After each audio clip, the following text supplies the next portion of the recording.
Bien, buenas tardes a todos y a todas. Estamos muy contentos de poder dar inicio a esta actividad académica, esta actividad de un alto nivel académico denominado una masterclass, Desafíos de la argumentación de las sentencias en los procesos orales.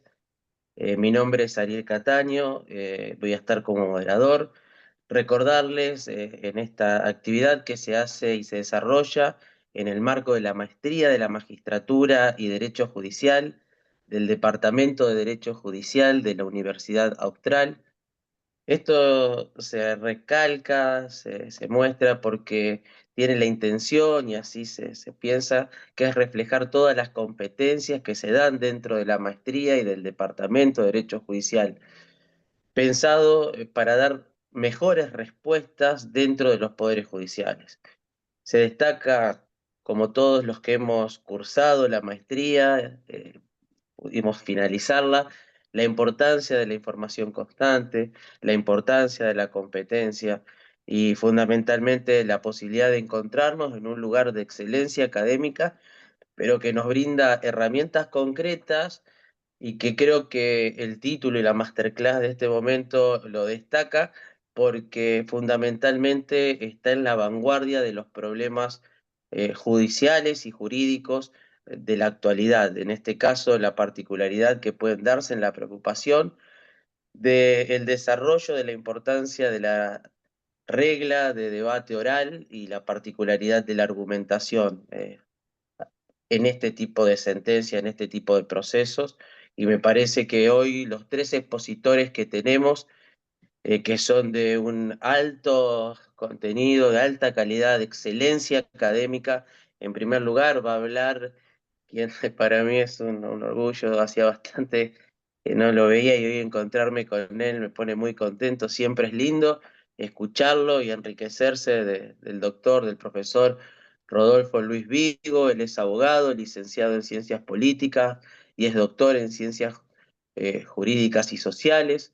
Fue ministro de la Corte Suprema de Justicia de la provincia de Santa Fe, de Argentina, desde el año 1988 al 2007, presidente de la Junta Federal de Cortes de Supremas y Superiores, Tribunales de las Provincias Argentinas, es premios CONEX en el rubro jueces, es profesor y conferencista en distintas universidades en América y Europa, es miembro del Consejo Editorial de distintas revistas jurídicas, tiene un vasto y enorme currículum, pero es el director de la maestría, es una gran persona, muy humana, muy interesado en seguir recalcando y enseñando en los desafíos judiciales y de derecho que se plantean.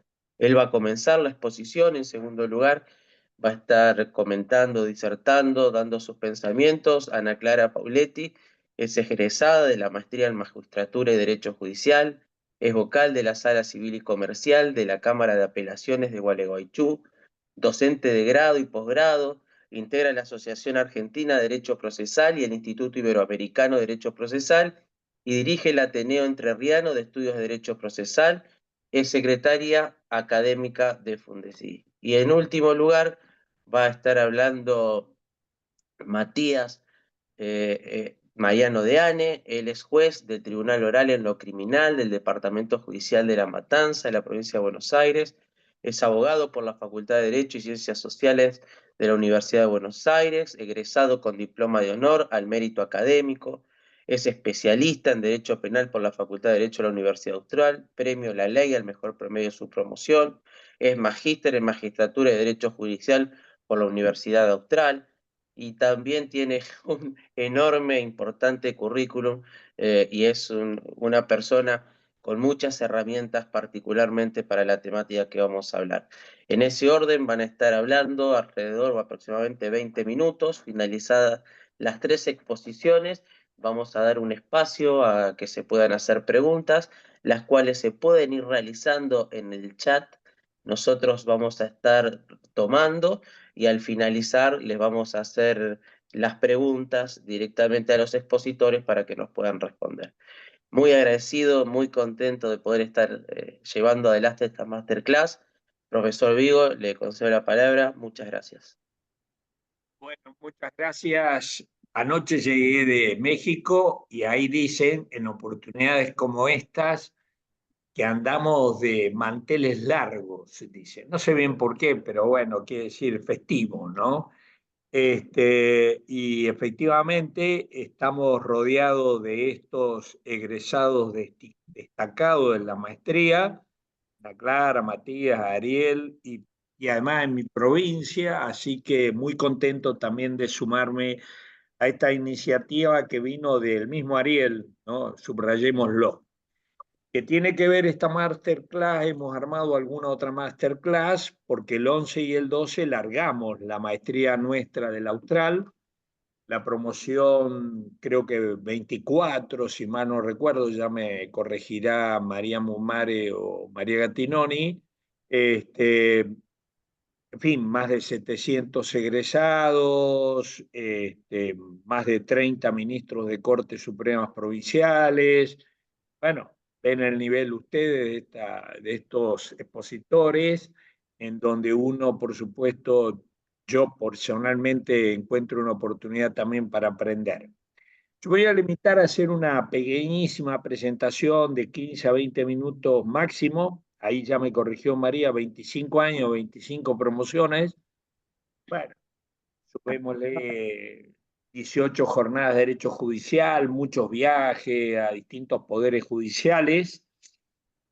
Este año tenemos que ir a España, van a España un grupo de justamente de los miembros del departamento y de la maestría, pero han estado en muchos países, Estados Unidos en particular destaco, 25 lugares allá en la Corte Suprema de Estados Unidos, la colección cuaderna, que llevamos casi 50 cuadernos de derecho judicial, las mejores tesinas, y en fin, me han dicho que tengo que vender, así que estoy en esa tarea, y si usted no acepta, pero bueno, entonces, a ver, yo hacer una pequeña presentación que subrayaría esto, de la interpretación jurídica a la argumentación. Y luego Ana Clara y Matías en juicios orales.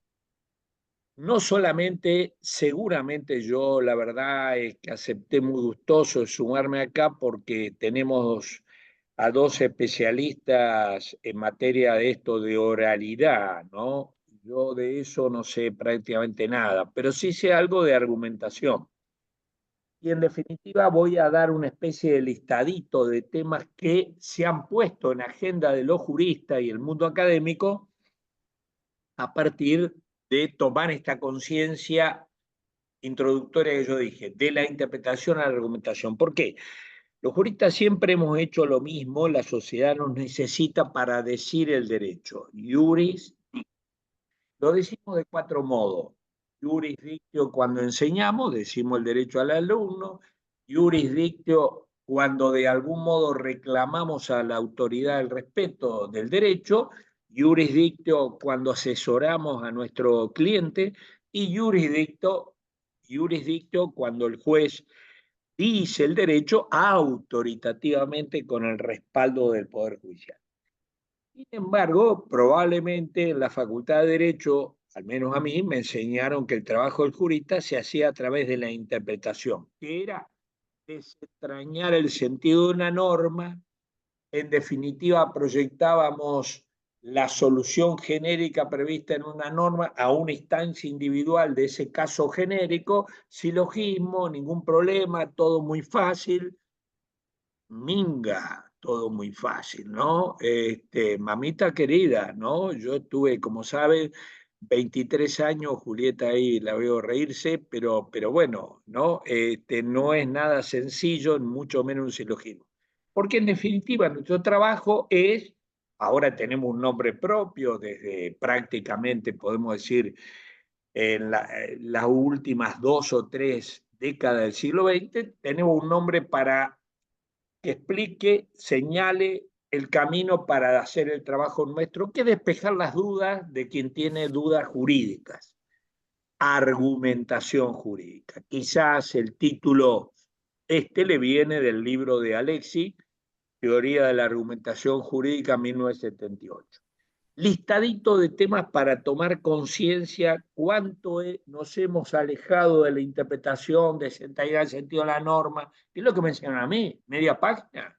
Bueno, desentrañamos el sentido de la norma a través de cierto método interpretativo, gramatical, lógico, histórico, sistemático, los 4 Savigny, más el teleológico y todo de taquito, ¿no? Todo muy fácil. Muy bien, ahora argumentación. Claro, ¿qué hacemos nosotros? El abogado también, mutatis mutandi, hace lo que hace un juez, construye un razonamiento, va haciendo afirmaciones, esas afirmaciones que va haciendo se conectan respetando la lógica, porque si, por ejemplo, incurre en autocontradicción, no se puede concluir nada, y todas esas premisas, juicios, afirmaciones se van respaldando con argumentos. Por eso, ya desde la década de 1950, Perelman construyó ese listadito de 13 argumentos. Nosotros en la maestría damos 27 argumentos. ¿Eh? No es una nómina canónica, revelada, no, es un intento de identificar argumentos leyendo jurisprudencia, ¿no? 27 argumentos. Para poner un ejemplo bastante torpe, tengo en mi juzgado justamente un proceso en donde lo único que se está discutiendo, tengo un problema gramatical, pero lo que se discute es referido a lo siguiente. El testador me puso en su testamento que ese inmueble que pretenden los 3 herederos que hay ya declarados, reclaman ese inmueble. Pero el problema que yo tengo que discernir, un problema gramatical, a quién se refirió el testador cuando dijo que ese inmueble se lo dejaba a su hijo más querido? Porque se murió el testador y quedan 3 herederos que reclaman lo mismo. Un problema gramatical y la pregunta, ¿me sirven aquellos 5 métodos, los 4 de Aristóteles más el de Iering? Los debates parlamentarios, las notas a pie de página, etcétera, etcétera, para nada, para nada. Ese problema gramatical lo despejaré utilizando un argumento gramatical que va a respaldar mi decisión, mi sentencia.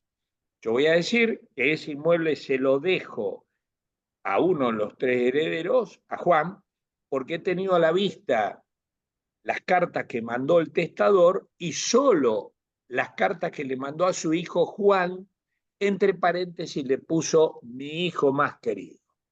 Un argumento gramatical que despeja una duda gramatical que no tiene nada que ver con los debates parlamentarios, con toda la bibliografía que se pudo haber escrito sobre el testamento, etcétera, etcétera, etcétera. Entonces, lo primero es esto, de los métodos interpretativos a la nómina de argumentos.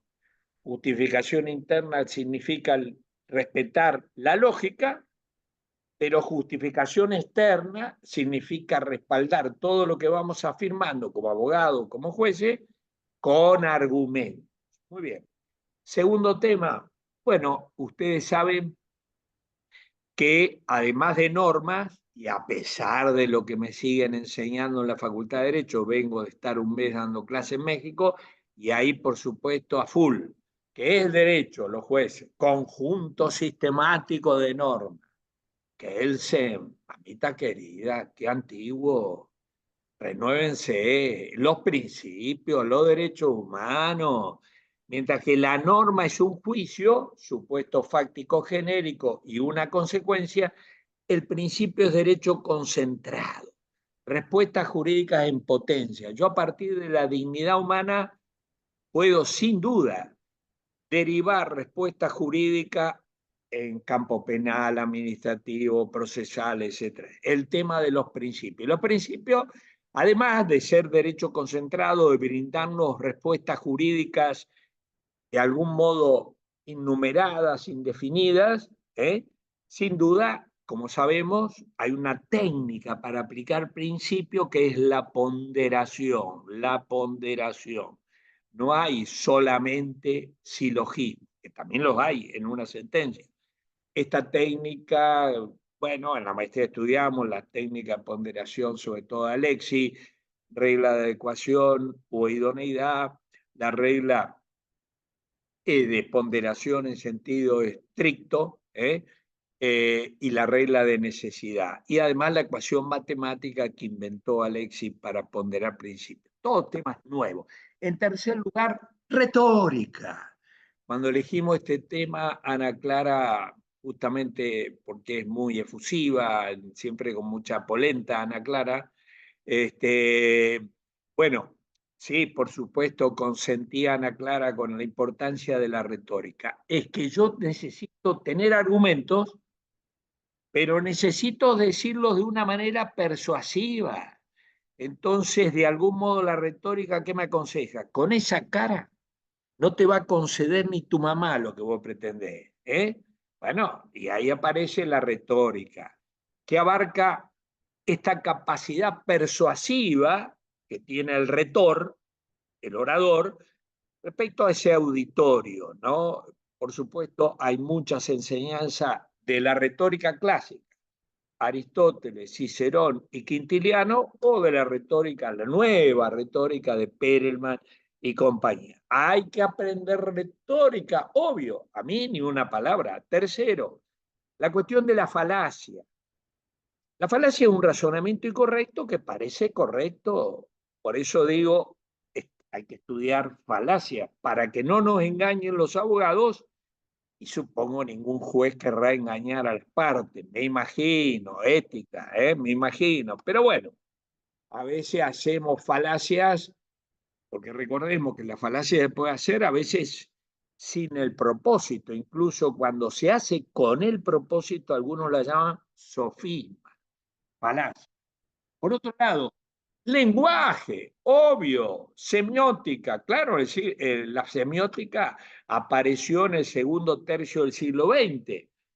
La semiótica es estudiar el lenguaje, obviamente, aquel método gramatical que me lleva a mí, que suponer que con el diccionario bajo el brazo yo podía entender el significado exacto de la norma legal.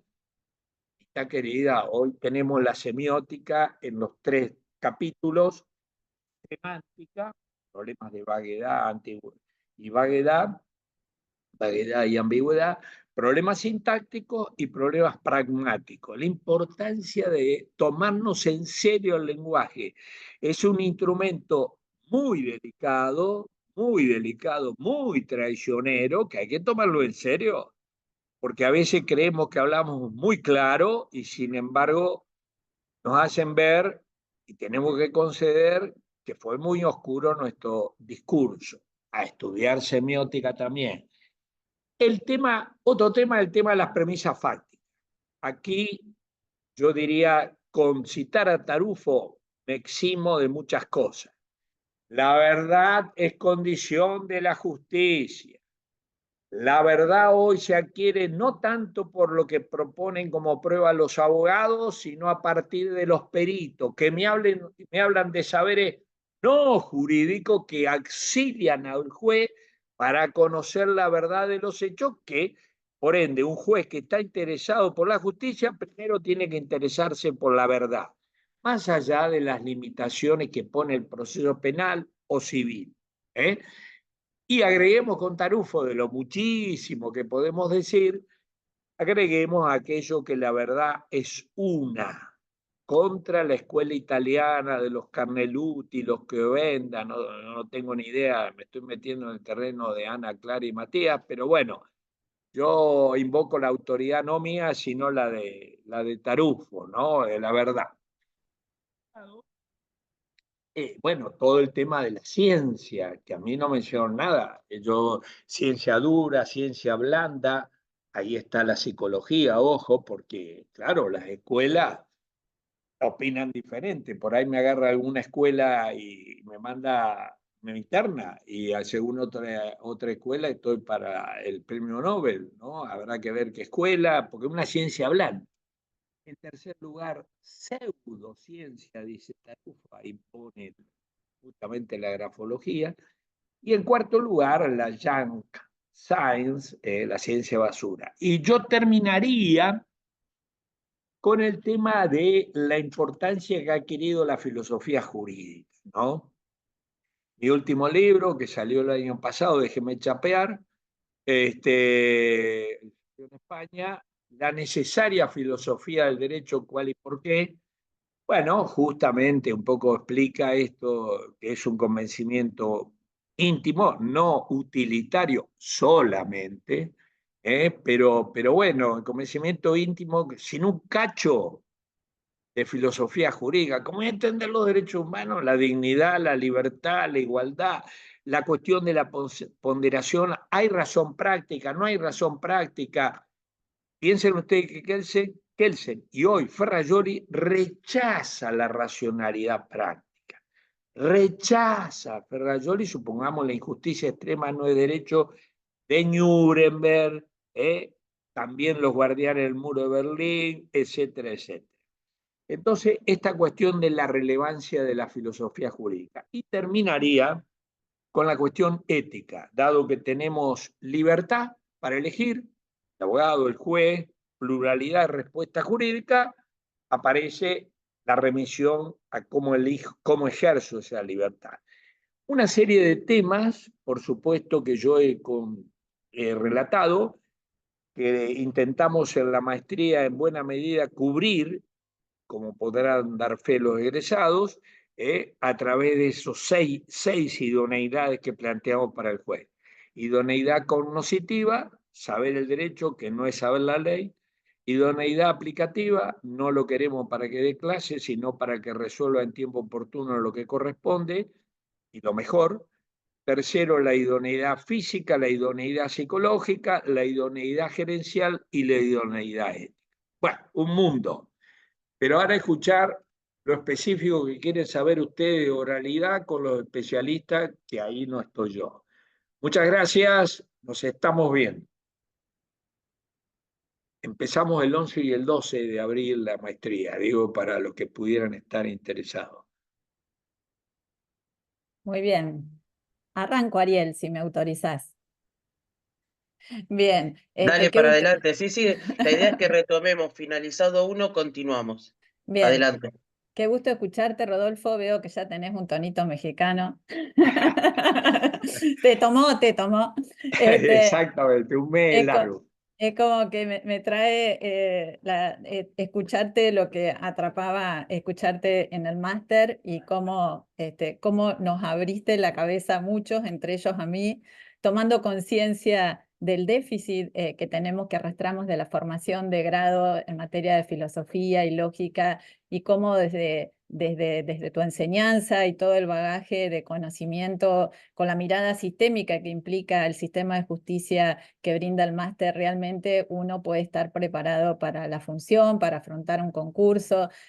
Por eso es que en mi persona soy una agradecida a la carrera, agradecida a vos, a las autoridades de la carrera, a María, por supuesto. En aquel momento estaba Silvana Estanga, que también me dejó su huella en el perfil del juez al que aspiraban, al que aspiran. Así que bueno, es un gusto estar acá. Como digo, cuando doy clase, también soy profesora de la carrera en la parte activista del derecho procesal. Bueno, estar acá es estar en casa. Así que gracias por darme este espacio. Vamos a hablar de un tema que me apasiona. Acá hay muchos amigos en este espacio, amigos y activistas de la oralidad, de la sentencia oral, la están llevando adelante, gente que está investigando la sentencia oral, gente a la que he observado sus videos de cómo estaba llevando adelante esto de la sentencia verbal y lo está haciendo tan eficazmente, mostrando de lo que es posible y mostrando que a través de esa experiencia podemos remover la resistencia que pueda haber en esta materia. Cuando hablamos antes de abrir el Zoom, yo le decía a Matías, para mí es más difícil en el ámbito civil pregonar el tema de la sentencia oral porque primero que muy pocos códigos la han regulado, hay más resistencia porque provenimos de un proceso netamente escriturario, en lo penal están más acostumbrados y aceptados y bueno, y ya regulado que no les queda otra que la oralidad. Sin embargo, lo nuestro es bastante reciente. En realidad, como política pública, ha sido algo de los últimos 15 años, más allá de las iniciativas que han habido individuales de jueces pioneros que han tomado la oralidad como posta. Inclusive la doctrina también se había dedicado a la oralidad desde el punto de vista de la dogmática y de la teoría, porque en la práctica en nuestro país, y diría yo en Latinoamérica, la oralidad en lo procesal no penal no se conocía. Fue recién a partir del Código General del Proceso de Colombia y los que lo siguieron, Ecuador, Costa Rica, bueno, muchos países de Latinoamérica, Chile también, con una distinta orientación, pero con oralidad al fin en materia de familia y laboral, siguieron esta corriente de la oralidad que venía pregonada especialmente en nuestro territorio desde Italia y que, por supuesto, es del cómo también observábamos cuál era la metodología y aspectos que teníamos para seguir de ese sistema, aunque filosóficamente estuviéramos en veredas distintas que hoy por hoy están están arrimándose porque hay un camino de convergencia entre el civil law y el common law. Esto del globalismo también ayuda a tomar lo mejor de cada uno y a comparar en los sistemas qué puede ser mejor y qué nos puede hacer mejorar. Esto también es un fenómeno que ha convergido en materia procesal. Por eso hoy lo que parecía tan distinto, estamos recorriendo caminos de convergencia para tomar lo mejor de cada uno. Y así empezamos a concretar nuestro tema de sentencia oral en los procesos no penales. Me quisiera recordar al maestro Peirano, mi maestro y profesor de la maestría, con quien justamente en el máster tuve oportunidad, ya lo había escuchado, ya lo había leído, pero de estar más tiempo con él en su clase en el año 2004, y fue en ese momento que él me invitó a formar parte del Ateneo de Rosario. Así que miren si tendrá que ver el máster con mi formación y con mi carrera, como no voy a estar agradecida, que me dio la oportunidad hasta de, bueno, seguir el camino junto al profesor Peirano, que considero que es mi maestro y bueno, en este momento que lo estamos recordando, falleció hace poco, me pareció oportuno rendirle este homenaje y reconocimiento, y porque precisamente él ayudó siempre a pensar diferente, a remover resistencias. Fíjense, hay un artículo que escribe sobre el inmovilismo procesal y habla de la preferencia por lo que se conoce, aunque funcione mal, precisamente la sentencia escrita, el atraso, la burocracia que apareja, sentencias que llegan tarde, pero bueno, hay por ahí una preferencia a la sentencia escrita con el temor a que el juez se apresure y dicte una sentencia oral. Hay una afición a las modificaciones procesales de superficie, hay reformas procesales de maquillaje, de cosmetología, pero no de fondo. Hay pavor por lo nuevo, por la resistencia al cambio, porque se prefiere lo conocido.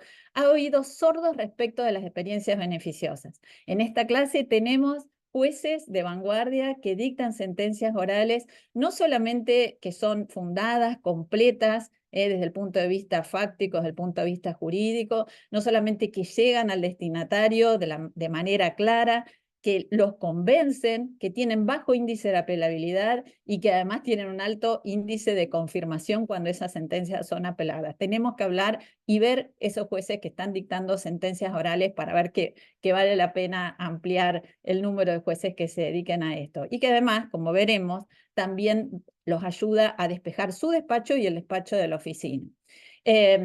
Hay propensión a respuestas políticamente correctas. Esta resistencia al cambio también tiene de parte de los operadores resistencias de índole constitucional, por ejemplo, el derecho de defensa en esta materia, o por ejemplo, el tema de otras garantías, cuando también en estas garantías constitucionales está nuestro tema involucrado innovador, tanto el derecho a defensa como el plazo razonable, como la tutela judicial efectiva, o sea que la respuesta conservadora y políticamente correcta se basa en nociones ambiguas que también podrían ser beneficiosas para nuestra tesis.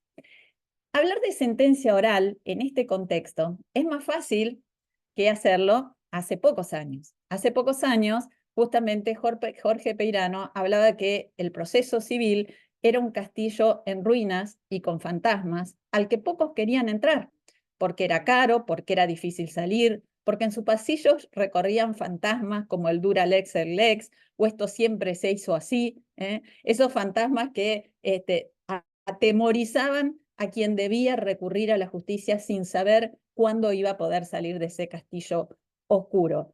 Ese castillo al que los huéspedes no conocían al gerente, que era el juez, y no podían ni siquiera expresarle sus quejas. Difícilmente el castillo mejorara, ¿no? Bueno, bajo ese dominio estricto de la escritura, la burocracia, la lentitud, era difícil hablar de la sentencia verbal. Pero hoy, merced a una nueva corriente, a esta nueva oralidad, como se llama la oralidad en el proceso no penal, que es una oralidad distinta a la que conoció y que pregonó Chovenda y todos los seguidores del proceso civil, los seguidores de nuestro país, porque no es solamente una expresión oral en el juicio, en los actos, en las audiencias, sino que tiene que ver con una combinación necesaria con tecnología, con gerenciamiento, con administración, con una organización puesta al servicio de la oralidad y por sobre todas las cosas con una plataforma de políticas públicas convergentes que tienen que hacer que la oralidad funcione, que tienen que hacer que el sistema oral se pueda diagnosticar y mejorar permanentemente. Bueno, como la nueva oralidad ha mostrado ventajas en buena parte del país, buena parte de las provincias argentinas, hemos sostenido el sistema de la nueva oralidad a partir del año 2016, de provincia de Buenos Aires,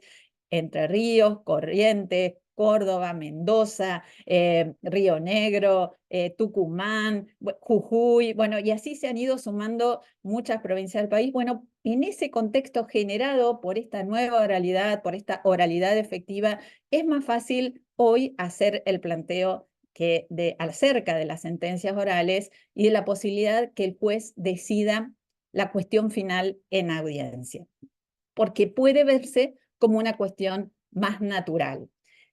Y por sobre todas las cosas, porque ya en este nuevo contexto, los justiciables, los litigantes, los abogados, los peritos han podido ver que el sistema oral exige una preparación integral de sus operadores, cuanto más del juez, como figura central, como director del proceso, que gestiona, que dirige el proceso, la audiencia, que tiene nuevas destrezas, que dirige la audiencia mirando a las partes, a los abogados, que conoce el caso, que interroga de manera directa, que dialoga más que interroga, que le interesa el conflicto, no solamente lo que aparenta el juicio, que tiene una predisposición para escuchar, que tiene destrezas para la negociación, para la conciliación, que puede hacer un abordaje sin temor a prejuzgar para llegar a un arreglo conciliatorio exitoso, que también sea justo, que respete el orden público.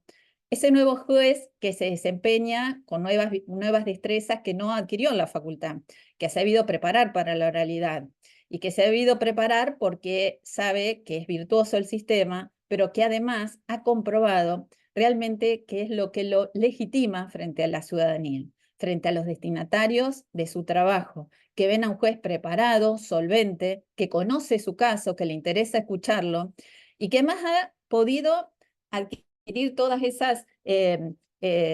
esos conocimientos especiales que son propios de la oralidad y que no tenía en la escritura cuando estaba encerrado en su despacho y recién conocía el caso y la prueba al momento de dictar sentencia. Difícilmente antes se conocía el juez, hoy se lo conoce de antemano, en la primera audiencia, la audiencia preliminar o la audiencia central del litigio, y se conoce de parte de él el caso, la síntesis del caso, conoce todos los detalles de la prueba, por qué se ofrece la prueba, depura la prueba adelante de las partes y los abogados, interroga a los testigos, interroga a los peritos, de modo que ya contamos con otra magistratura, además capacitada, que ha rendido concursos, que se ha especializado en la materia en la que está trabajando, por lo tanto estamos en un contexto acentuadamente más favorable. Y los beneficios de la sentencia oral son muy claros, empezando por los principios. El principio de mediación que se maximiza, no solamente el juez dirige la audiencia, conoce la prueba de antemano, conoce las posiciones, sino que se ha ido formando un pensamiento crítico del caso hasta llegar a la conclusión final a través de ese trabajo preaudiencia que ha ido desarrollando a lo largo del juicio. Esto, por supuesto, acentúa la celeridad de la decisión, que no va a estar sometido a dilaciones injustificadas que pueden provenir de la propia burocracia que tiene el juzgado. Pensemos nada más que en lo que implica que el juez no dicte una sentencia tempestiva en una audiencia, sino que después tenga sucesivos planteos, por ejemplo, en un alimento que no lo resuelva en la audiencia que tenía todo para resolver, que luego haya sucesivas presentaciones, que después de la sentencia tardía tenga que hacer liquidaciones sobre la cuota suplementaria, sobre los intereses de la cuota, en vez de haber dictado sentencia con los elementos que ya contaba, incluso con lo que puede pedir, porque eso es lo que permite la oralidad con inmediación, que se prepare la audiencia con los elementos necesarios para decidir. Bueno, todo eso, visto desde la tutela judicial efectiva, puede ser una dilación injustificada si vemos a la tutela judicial efectiva como un mandato de optimización. Por otra parte, es la concentración al palo, en términos de Vigo, como le gusta decir a él, chocolate, minga, bueno, concentración al palo, y el máximo rendimiento. Permite despejar el despacho de los jueces y tenemos que ver lo positivo a esto. No es por quitarle trabajo de encima, que se vaya a jugar al tenis. También tenemos que evitar la burocracia excesiva en los organismos judiciales, que estudien lo que tengan que estudiar con mayor detenimiento, que puedan sacar aquellas sentencias que versan sobre derechos repetitivos, sobre hechos claros, evitar la cantidad de movimientos de un expediente innecesario. No solamente es trabajo para él, pensemos en la cantidad de presentaciones que hay por mesa virtual en los juzgados que podrían evitarse. Pero además, pensemos también en el cansancio que tienen algunas jurisdicciones, algunos jueces de algunas competencias especiales, como yo lo pongo paradigmático, los jueces de familia, pero hoy por hoy también hay determinados nichos de los jueces civiles o de los jueces laborales que tienen el mismo nivel de estrés y cansancio porque no tienen tiempo para pensar. Ya no es que toman audiencia de día y sacan sentencia de tarde y los fines de semana. No tienen descanso y eso es quitarles tiempo también para pensar. No es ajena a la actividad cotidiana, algo que también puede generar confianza. Los jueces resuelven oralmente una infinidad de cuestiones. Cuestiones como recursos, como resuelven sobre pruebas, resuelven sobre hechos nuevos. Infinidad de cuestiones son resueltas en audiencias sin tiempo para ir a buscar libros, lo tienen que resolver con solvencia y atendiendo a los planteos sin posibilidad de dictar un cuarto intermedio. Toca la aspiración del lenguaje claro. ¿Qué más autoexigencia del juez que directamente hablarle a las partes y a los abogados, buscando concentrar el discurso para que aquellos destinatarios finales, que son las partes, no solamente entiendan lo que se decide, sino que también lo acepten, porque lo vean lo más razonable para el caso. Estas personas que asistieron al juicio desde su inicio, que fueron a la audiencia preliminar, que después vieron el resultado de la prueba, van a escuchar de parte del juez la decisión final. Es mucho más probable que la acepten que si el abogado, al final de muchos años de litigio, les dice que el juez no les dio la razón porque no estudió o por distintas razones, en vez de la apreciación directa que tengan las partes de lo que aconteció en el juicio. Hasta una posibilidad de evaluar directamente cuál ha sido la calidad de quien los ha defendido. Esto es una también mayor exigencia para los abogados, que tienen que ver las exigencias de la oralidad desde el primer momento. Acá, en la oralidad, los abogados tienen que trabajar desde la confección de los escritos postulatorios, incluso preparando el juicio con las diligencias preliminares para que rinda sus mejores beneficios el proceso. Toca la aspiración del lenguaje claro, como les dije, y una cuestión muy importante, no exige una habilitación legal empresa, porque esto tiene que ver con la instrumentalidad de las formas, que es el principio rector en un proceso publicístico como el nuestro, donde las formas tienen que ser instrumentales para los derechos sustanciales y porque la tutela judicial efectiva es la que puede indicar que la sentencia oral sea la mejor solución para el caso, para que justamente esta decisión no sea innecesariamente tardía. Supera el juicio de razonabilidad y proporcionalidad. Este razonamiento ha sido desplegado en una sentencia del Tribunal Constitucional colombiano, justamente, mostrando que la sentencia oral, sucinta, pero lógica, formal y sustancialmente válida, en casos que lo admiten, ahora vamos a ver por qué digo que lo admiten, porque yo creo que no se debe imponer la oralidad en la sentencia en todos los casos, debe preferirse por sobre la espera de la sentencia escrita, extensa, rica en citas y fundamentos teóricos, pero tardía.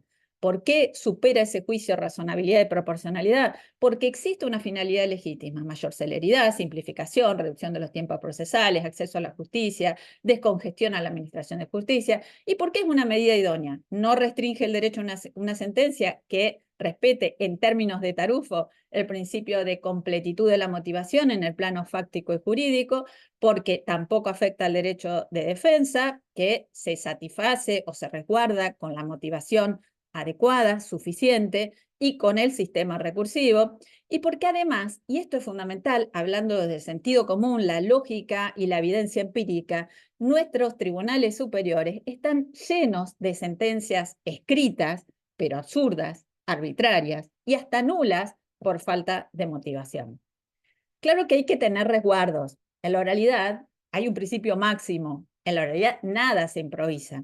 El trabajo de preparación del juicio empieza con los abogados, pero dentro de la organización judicial todo se prepara, nada se improvisa y todo lleva una técnica. Hay distribución de roles y responsabilidades en toda la oficina judicial y en el juez, quien no debe ir a la audiencia sin una debida preparación, sin una técnica de preparación que le sirva a su vez para los actos posteriores. Pero además, bueno, a su vez, acá tenemos reglas que en las clases de oralidad las desagregamos, en las clases del máster, en cuanto a lo que son las reglas genéricas de preparación de audiencia, de las reglas específicas según el tipo de audiencia que vayamos a abordar. A su vez, podemos decir cuáles son las obligaciones del juez, cuál es el abogado, cuál es el perito, cuál es la oficina. Todos tenemos algo que hacer para que la oralidad funcione y el barco llegue a su fin en tiempo oportuno y con una satisfacción que es la de hacer justicia acorde a la tutela judicial efectiva que nos reclama como manda la Convención de Derechos Humanos. La precisión y profundidad de la sentencia no deriva de que la misma sea oral escrita, sino del conocimiento y responsabilidad del juzgador, quien a su vez hoy tiene exigencias superlativas para ejercer la judicatura, que rinde concursos, que se prepara, que hace máster como el nuestro, que hace especializaciones. Entonces, ¿cómo no vamos a poder tener confianza que después de haber estudiado el caso desde el inicio, no esté en condiciones de hacer en aquellos casos que lo justifican, en aquellos casos que están las condiciones dadas para dictar una sentencia oral, que la dicte en condiciones, por supuesto, resguardadas y asumiendo la responsabilidad funcional correspondiente? Por supuesto, esto a su vez no puede eludir aquellas enunciaciones y resguardos que establecen los códigos procesales a la hora de exigir una sentencia válida. Como dije al inicio, no es que se pretenda, o por lo menos esta es mi posición, que todas las sentencias sean orales, sino que lo más adecuado para satisfacer todos estos principios de los que venimos hablando, todos estos propósitos de los que venimos hablando, es distinguir cuáles son aquellas sentencias que están en condiciones de recibir una sentencia oral. Hay cuestiones que por su naturaleza son aptas para ser resueltas oralmente en audiencia. Por ejemplo, un aumento de cuota alimentaria, incluso un establecimiento de una cuota en un juicio de alimentos propiamente dicha, una acción de filiación con una prueba dirimente de la prueba biológica, en el último tramo de la adopción, con la sentencia de adopción propiamente dicha. También hay jueces que dictan la sentencia de restricción a la capacidad luego de haber tenido todos los dictámenes y la entrevista personal y tienen todas las condiciones para dictarla adelante de la persona, la destinataria de esas medidas. También hay juicios de daños y perjuicios que por su carácter repetitivo son aptos y por la sencillez de su plataforma fáctica son aptos para el dictado de una sentencia oral.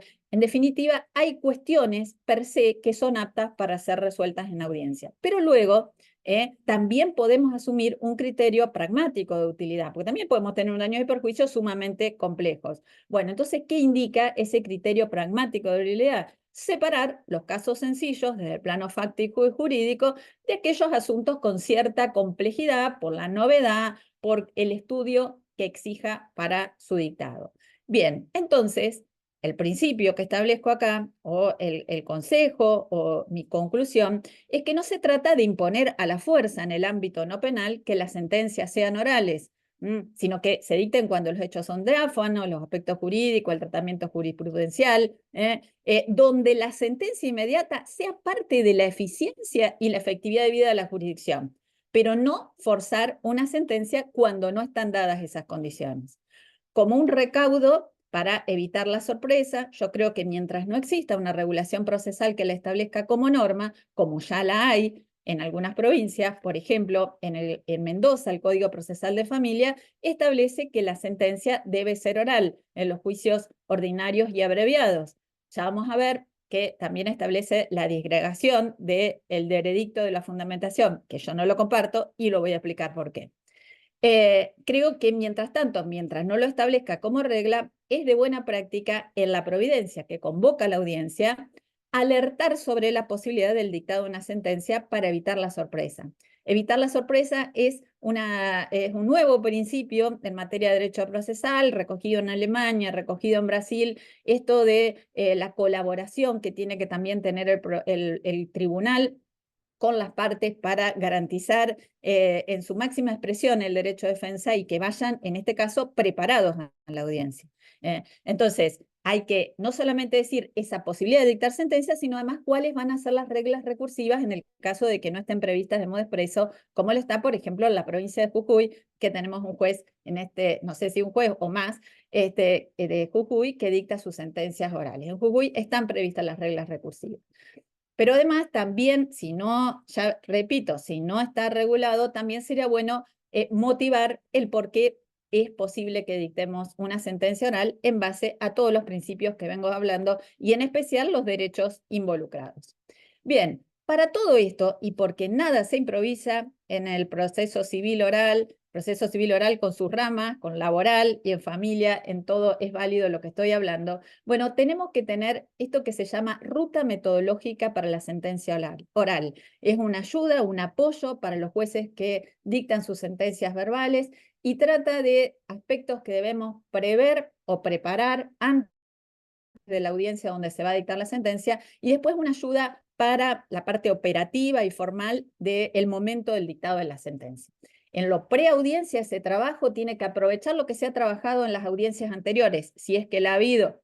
Es recomendable que usen una ficha del caso para no reiterar el trabajo que ya hicieron, por ejemplo, con la audiencia preliminar, donde sinteticen las posiciones de las partes, cómo se definió el objeto litigioso, cuáles son las pruebas que se han ido produciendo de manera de ir decantando, pero a su vez también en este trabajo se debe también ir interiorizando el juez, porque lo va a tener que saber incluso para la audiencia preliminar del derecho aplicable, porque para pulir la prueba, para decantar cuál es la prueba pertinente, muchas veces, o para una excepción, muchas veces también va a tener que haber abordado el derecho de fondo aplicable además del procesal. Y eso es bueno que conste, incluso la jurisprudencia aplicable, en la ficha del caso. O sea que ese trabajo ya está adelantado. Otros aspectos van a ser los que va a elaborar en la propia audiencia, con la escucha activa, con la atención de la prueba, de los alegatos, y con una metodología que es tomar apuntes. El juez tiene que ejercer una escucha activa y a la vez ir tomando apuntes muy concretos, porque no tiene que desentenderse de lo que está transcurriendo, que también forma parte de su juicio. Y finalmente, en esto que hace a la preparación, a lo que va a salir, es la fase de elaboración final para la exposición oral. Esta última etapa de la preparación implica el fin de la decisión, es la fase decisoria donde el juez ordena sus apuntes y donde hace a la organización mental, que por ahí le lleve unos segundos, puede pedir silencio en la sala, porque va a dictar sentencia de modo de organizar lo que va a decir con su punteo. Esto es muy importante. En la oralidad no se lee, mucho menos la sentencia, no se la puede llevar hecha la sentencia a la audiencia porque va a formar su juicio durante la audiencia. de modo que es un aspecto organizativo de lo que tiene en su cabeza, de lo que tiene en sus apuntes, para emitir oralmente lo que es el fallo. En la parte operativa y formal de la sentencia, anunciará que va a dictar sentencia, de modo que no lo interrumpan, no es posible interrumpirlo al juez mientras dicta la sentencia, tiene que tener un eje o esqueleto, lo mejor, no he visto algo que lo supere, es tener una organización de la exposición como son las sentencias tradicionales, en cuanto al resultando, lo que ha pasado en el expediente, los considerando su consideración en la valoración de la prueba y el derecho aplicable, el contenido, que ahora vamos a desagregarlo, la resolución propiamente dicha, y también dentro de la parte formal está el registro, que va a ser audiovisual de todo el acto, y el acta resumida escrita de la parte resolutiva exclusivamente. Esto es fundamental porque la sentencia es un documento que, en el caso que estamos hablando, es un documento complejo. Es un documento que está integrado por el registro audiovisual y el acta resumida. Los fundamentos tienen que ser muy concisos y claros. La posición de las partes, los hechos que debían ser probados, efectivamente verificados, la calificación jurídica de los mismos, las consecuencias en la elección del derecho, la justificación que permitan la controlabilidad de la argumentación, también términos de tarufo. Por eso acá estoy mechando lo que es propiamente de argumentación. O sea, la sentencia oral no está desprendida del saber del juez, no está desprendido de lo que aprende escuchándolo a Vigo, escuchándolo a Tarufo, que integraba filosofía y proceso. No, al contrario, los jueces, nuestros jueces de la actualidad, pueden dictar sentencias orales porque tienen esa formación que les permite abordar una argumentación suficiente, aunque sea oral, aunque no esté sobrecargada de citas, aunque no haga de la retórica una veleidad, ¿no? Entonces, la argumentación tiene que ser concisa y precisa, pero a la vez suficiente, desde el plano lógico y jurídico. También en la fundamentación vamos a aplicar la imposición de costas y las pautas para la regulación de honorarios. También en la fundamentación deberán incluirse cuestiones que provengan de procesos especiales. Por ejemplo, cito otra vez la restricción a la capacidad, que exige en los aspectos procesales de la sentencia cuestiones especiales a ser tenidas en cuenta.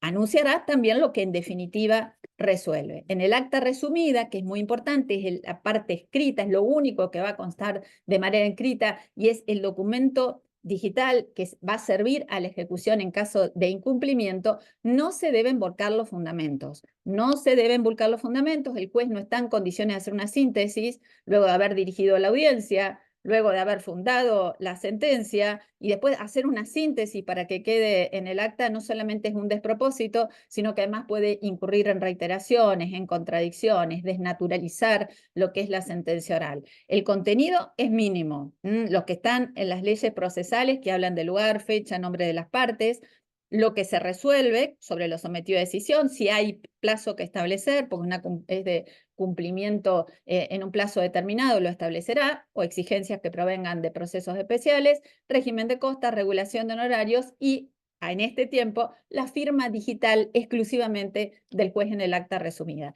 Se lee a viva voz a los presentes, quedan notificados, como también quedan notificados los que, debiendo haber asistido a la audiencia, no asistieron. Vamos a hablar también de lo que es la parte recursiva.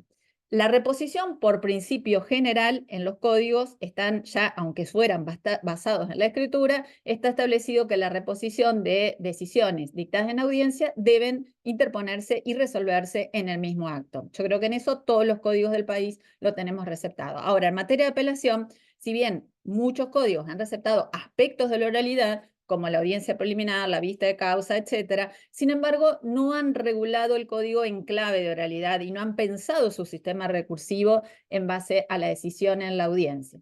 Entonces, aún teniendo en cuenta que hayan regulado tipos de sentencias orales, como es, por ejemplo, la ley procesal de familia de Entre Ríos. Y sin embargo, tiene el sistema recursivo basado en la escritura. Entonces, en apelación tenemos que distinguir si la sentencia tiene fundamentos, si ha dictado la sentencia fundada, que es la que yo propicio.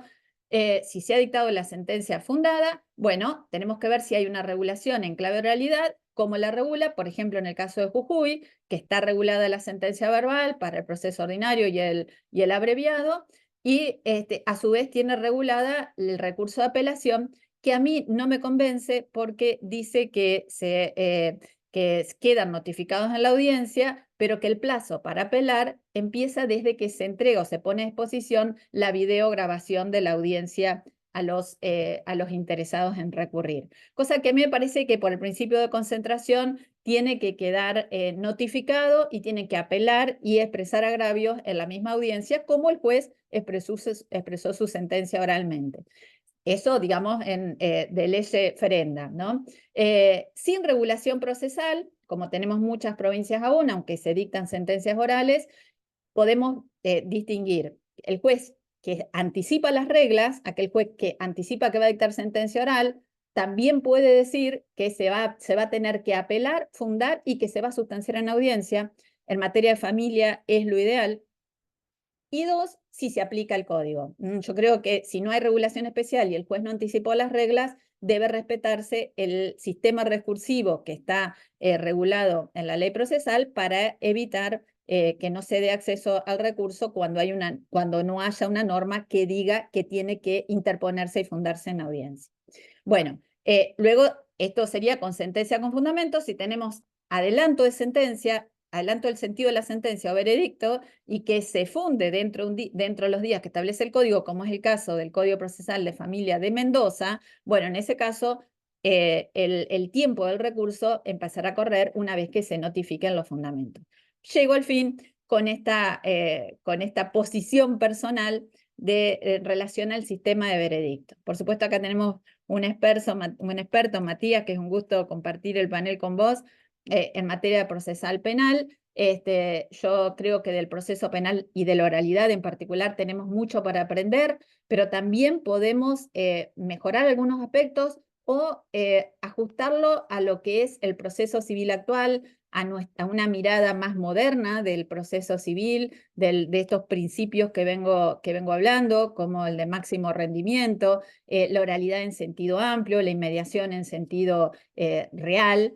Y creo que en algunos, si nosotros nos basamos, como está regulando el código que recién mencioné, el Código Procesal de Familia de Mendoza, que el juez tiene que adelantar el veredicto y después tener un plazo para fundar, porque le tenemos miedo a que no funde adecuadamente, nos estamos olvidando que tal vez no estaba en condiciones de dictar sentencia y que tal vez dictes un veredicto sin tener un acabado estudio o maduración de lo que tenía que resolver. Y algunas sentencias pueden reclamar más tiempo para su estudio, de cualquier competencia. Visto está que, voy a citar de vuelta, el Tribunal Constitucional de Colombia tuvo un caso donde justamente este desdoblamiento de sentencia y veredicto lo llevó a una situación incómoda de tener que decir que no era inconstitucional este desdoblamiento y avalar decisión de jueces que habían cambiado de opinión al madurar sus fundamentos. Entonces, si no estamos conminados por esta cuestión que ya es tradicional en el aspecto penal, yo creo que la tenemos que revisar y que lo más conveniente es que el juez dicte la sentencia oral cuando está preparado, cuando pueda expresarlo en audiencia, y que si no lo postergue y también dicte su sentencia, que debe ser especial la sentencia oral en el contexto oral, tiene que tener inmediación temporal desde la última sentencia, por eso también tiene que ser más sucinta y también tiene que tener menos aspiraciones y veleidades en la exposición de los fundamentos, pero tenemos que tener ese tiempo de espera. No releva, además, esto del veredicto, la confección escrita de los fundamentos. Entonces, yo creo que de adoptar ese sistema, sin que no sea propio, estaríamos sobreactuando la oralidad. Hay una sobreexigencia, además, a la magistratura que debe anticipar la resolución y después no se lo releva de la exposición de los fundamentos en lo que es la sentencia escrita, y en definitiva sigue habiendo una sobrecarga de trabajo y un empeoramiento de las condiciones, en realidad, a los que se los exponemos. Tampoco me parece razonable del ambiente penal, del espacio penal, del ámbito penal, la audiencia de lectura de los fundamentos, porque esto no tiene nada de oralidad ni nada de inmediación y es también un acto ritual que me parece que lleva a perder el tiempo de jueces. Los jueces no están en la generalidad de los casos, por lo menos en algunas provincias, y de los abogados que deben asistir a esa lectura. Así que, bueno, ha sido hablado muy rápido, hay muchos temas, muchos disparadores, Para mí, hablar de este tema me motiva mucho, creo que es lo que tenemos que pensar si queremos dar un paso decisivo en el cambio del sistema, esto de poder hacer las cosas de otra manera, si queremos resultados distintos. Y pensar que es mejor la sentencia escrita sin tener un análisis realista de este contexto, de sentencias que demoran años, de expedientes que tardan más de 10 años a llegar a la corte. Y bueno, tenemos que buscar soluciones diferentes y ver que el contexto nos permite tener una mejor, tener estos resultados con jueces que están mejor preparados y con un sistema oral que ya está dando buenos resultados. Así que creo que es el camino y bueno, esta ha sido mi posición. Bien, muchas gracias, Ana Clara. Creo que la descripción y el desarrollo, y ahora, bueno, le vamos a darle paso obviamente a Matías, pero dejás planteado muchísimos temas para profundizar y que creo que ahora en las preguntas finales vamos a poder ampliar un poquito. Matías, el espacio es tuyo. Bueno, ¿me escuchan bien? Sí. Muchas gracias, Ariel. Lo podría solucionar muy breve, como hacemos en el tribunal, adhiriendo a los dos votos que me preceden, y ya estaría mi participación cumplida. Pero algo más, el maestro Vigo me dijo que tenía que decir, así que vamos a hacerle caso. No sin antes agradecer a María Mumare, a María Gattinoni, que además fue mi directora de tesis, y al maestro Vigo, y digo maestro en el sentido amplio de la palabra, porque aún para quienes no tenemos el privilegio de poder llamarnos sus discípulos, su persona, su obra, sus clases nos enseñan y nos inspiran, así que mi agradecimiento y lo contento que me pone poder compartir este panel con él. La maestría en magistratura del Austral tiene algunas características que me parece que quedan en evidencia en esta charla, en este encuentro. Es una magistratura muy plural. Hay operadores, como se dice ahora, para englobar abogados, fiscales, defensores, jueces, de diferentes ramas del derecho, y eso da una visión muy enriquecedora, porque nos saca de nuestra zona de confort y nos obliga a pensar desde muchas veces desde el otro lugar. Es una magistratura federal, porque por cómo está estructurada hay compañeros de todas las provincias e incluso de países limítrofes de otros países, y eso también aporta una mirada muy interesante, y logra formar una comunidad académica, que eso es tan difícil de encontrar, me parece, en Argentina. E insisto, esta charla, este encuentro, un poco nos enseña eso. Tanto Ana Clara como yo somos egresados de la magistratura, pertenecemos al Departamento de Derecho Judicial, damos clases en la magistratura, y no somos un caso aislado, sino que son muchos los que han pasado de alumno a profesor, y eso hace que se forme una comunidad académica donde es muy enriquecedor también no solamente desde lo personal, sino de lo profesional. Así que, nada, como corresponde, agradecer en primer lugar por esta posibilidad de estar con ustedes. Veo que ahí vi que estaba conectado el doctor Sohaner, que es colega del Departamento Judicial de La Matanza, del ámbito civil, que él viene trabajando con oralidad hace muchos años, y que también es egresado de la maestría, con lo cual siento que estoy en terreno hostil, en el sentido de que me parece que los que venimos del ámbito penal somos los menos, me da la sensación, y eso me gusta, porque la idea es hacer un poco de lío, como dice el Papa Francisco, por lo menos de lío académico. Y una de las primeras cosas que a mí me interesa, por lo menos poner en discusión, es que la oralidad no es, me parece a mí, esto, insisto, es para discutirlo, no es una opción, sino que es una imposición constitucional. Porque la Constitución menciona dos tipos de juicio. Y no voy a hablar acá del juicio por jurados, porque no quiero que el doctor Vigo me rete, no me voy a ir para ese lado, pero lo cierto es que menciona la Constitución dos tipos de juicio: el juicio político, y después menciona el juicio por jurados. no menciona otro sistema de enjuiciamiento que no sea el juicio por jurados. Y el artículo 24, recordaremos todos, es un mandato del constituyente, al legislador nacional, para que reformule el ordenamiento jurídico en todas sus ramas, dice el artículo 24, y establezca el juicio por jurados. Si recordamos que el ordenamiento jurídico que regía en ese momento era el español, el continental europeo, es clara la preferencia, por lo menos de los constituyentes, de que ese ordenamiento jurídico, que era un ordenamiento escriturista, ritualista, propio del derecho continental europeo, era el que debía ser reformado. Esto no fue un fenómeno argentino, esto fue un fenómeno bastante extendido en casi todos los países de limítrofes que lograron su independencia política por aquellos años, y también, por ejemplo, de México, que ha tenido el juicio por jurados hasta entrado el siglo XX. Quiero decir, la Constitución, creo yo, impone la oralidad porque no se concebiría el modelo de enjuiciamiento que la Constitución prevé, que es el juicio por jurados, de otra forma que no sea oral. La oralidad es consustancial con ese tipo de enjuiciamiento y no se explicaría hacer un juicio por jurados a través de un sistema de actas escritas donde se le otorga a los jurados evidencia escrita que no ha sido discutido en audiencia.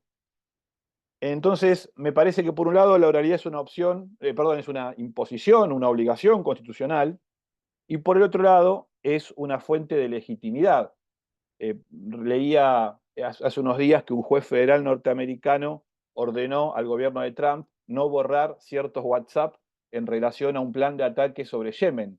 Fíjense hasta dónde, esto se ve muy claro siempre en la maestría, se enseña muy claro, hasta dónde la actividad judicial en estos tiempos reclama la actuación de los jueces, supuestos que años atrás eran impensados que formen parte de la actuación judicial. Y esto genera desafíos en términos de legitimidad muy grandes para los operadores judiciales, una legitimidad que está puesta en crisis, porque además los jueces, por lo menos en Argentina, no tenemos lo que se llama legitimidad de origen, no somos electos, Dios me libre, no estoy proponiendo eso, pero quiero decir, la legitimidad la tenemos que construir a través del ejercicio de la magistratura. Y yo creo que en este sentido, la oralidad es una búsqueda de otorgar mayor legitimidad a la actuación judicial, sacar al juez del despacho, ese juez que, como decía Ana Clara, no le conocemos la cara, no lo vemos, no sabemos quién es, por lo menos el litigante común, el de carne y hueso, el que patea tribunales, ahora ya no se patea tanto por el expediente digital, pero los que tenemos unos años me van a entender de qué estamos hablando.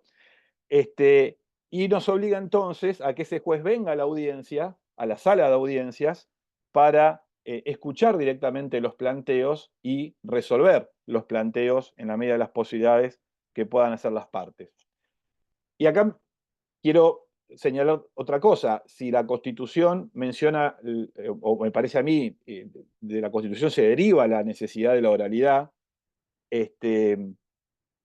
sería impensado que el constituyente proponga un modelo de enjuiciamiento para el ámbito penal y después el constituyente se dé vuelta, se olvide, borre con el codo todo lo que acabo de escribir y deje librado para los otros ordenamientos un modelo de enjuiciamiento distinto.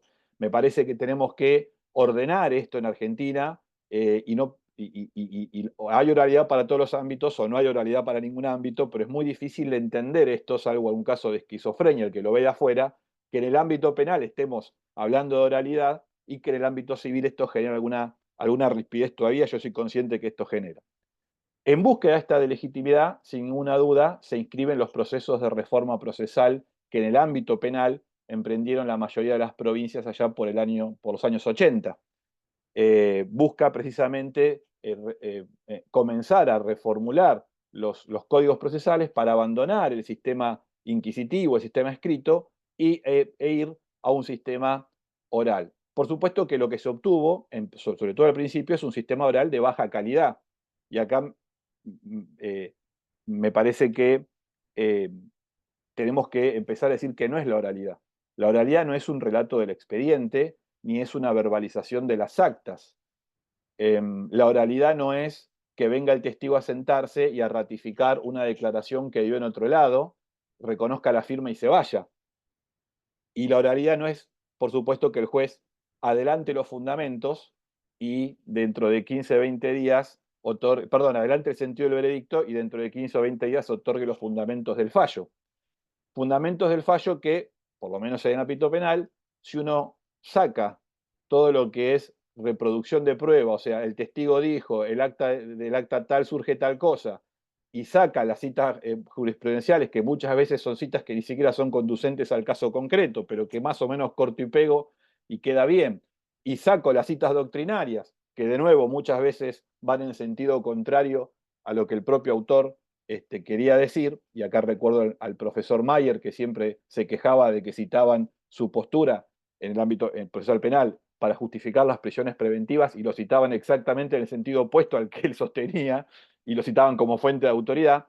Quiero decir, si uno saca toda esta hojarasca, los fundamentos realmente, la valoración en general es más bien pobre, cuando no, como decía Ana Clara, inexistente.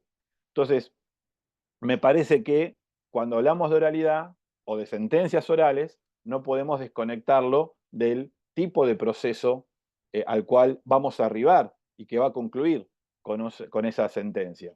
¿Qué significa oralidad? Bueno, fíjense que la deformación de nuestro lenguaje llegó a tal que nosotros hablamos de audiencias orales, como si hubiese posibilidad de hacer audiencias de otra manera. Las audiencias por definición son orales. Después, si no, será una sucesión o una concatenación de escritos, pero no es una audiencia. La audiencia es audiencia oral, es una redundancia. ¿Qué entiendo yo por oralidad? Bueno, la oralidad es un sistema donde no hay que pensar con la lógica del trámite más o menos burocrático del expediente a través de sucesivas etapas, sino a través de una lógica de audiencias, donde toda evidencia relevante para resolver el asunto jurídico que se trate, sea el asunto de fondo o un asunto incidental, tiene que ser presentado en la audiencia. Eso me parece que es una primer garantía. Entonces, porque esto va a permitir que el que está presenciando la audiencia, el justiciable, los litigantes, el público que esté presenciando la audiencia, no estamos acostumbrados a que el público presencie audiencias porque nuestros tribunales son poco amigables con el público, están hechos incluso arquitectónicamente para impedir el acceso del público. No digo que sea algo adrede, sino que es consustancial con un modelo de procedimiento que se adoptó. Quiero decir, que toda la evidencia relevante tenga que ser presentada en audiencia hace a la legitimidad de la decisión, porque la prueba que va a ver el juez y que va a valorar el juez es exactamente la misma prueba que vieron todos los litigantes y que vieron quienes presenciaron la audiencia, también los justiciables.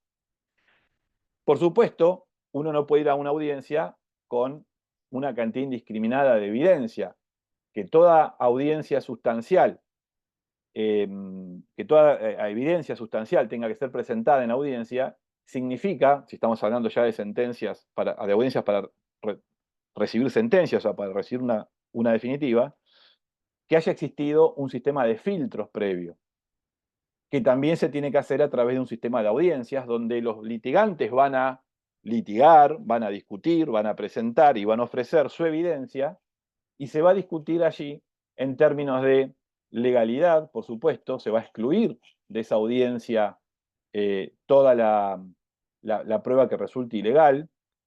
En términos de relevancia, solamente va a ser relevante aquella prueba conducente para resolver los puntos controvertidos y se debería en esta audiencia también filtrar todo lo que son evidencias de poca confiabilidad. Acá al inicio de este encuentro, el profesor Vigo recordaba, hablaba de la ciencia basura, de las pseudociencias. Bueno, yo me acuerdo que en el juicio a Barreda, que fue para los más jóvenes, un odontólogo de la Ciudad de La Plata que masacró a toda su familia, a todas las mujeres de su familia, había declarado una vidente en el juicio oral. Por supuesto que después los jueces, cuando justificaron, dieron los fundamentos de su decisión, le dedicaron algunas carillas para decir por qué lo que había dicho esta vidente no tenía ningún tipo de valor probatorio. La realidad es que en un sistema de litigación depurado y donde vamos a discutir en audiencia las cuestiones centrales con evidencia relevante y de confiabilidad y confiables, quiero decir, evidencia que tenga ciertas credenciales, este testigo nunca podría haberse sentado en la audiencia oral para brindar testimonio, precisamente por el bajo grado de confiabilidad de la disciplina en la que pretendía sustentar sus afirmaciones.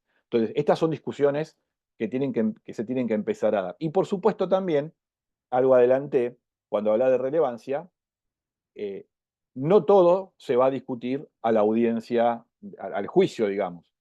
Y todos, aún los que no venimos de la rama civil, pero todos sabemos que esta práctica impuesta por ley de la negativa genérica y después de la negativa de todos y cada uno de los hechos de la demanda, es una muy mala práctica, en el sentido de que hay ciertas cosas que yo no, y después de hecho no se terminan discutiendo, se hace por imperativo procesal, pero después no se termina discutiendo porque no tengo evidencia suficiente para controvertirla o porque mi contraparte tiene evidencia de muy alta calidad y no tengo forma de contrarrestar eso. Entonces, se logran en estas audiencias preliminares que funcionan a modo de filtro verdaderos acuerdos probatorios, que es un poco más que reconocimiento o de hechos no discutidos, sino que son hechos que ambos litigantes entienden por probados y que el juez autoriza cuando esa actividad de los litigantes no importa ninguna renuncia al derecho de defensa en juicio o no importa violación a ninguna garantía constitucional.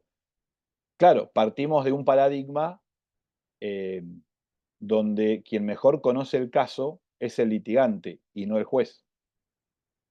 El maestro Binder, en el ámbito del proceso penal, tiene una frase muy tajante, que yo sé que despierta mucha polémica, pero en la que yo creo, que es que la verdad es tan importante en el proceso penal, dice él, que lo mejor que puede hacer el juez es no buscarla, pero se la tiene que exigir, en el caso del proceso penal, al fiscal.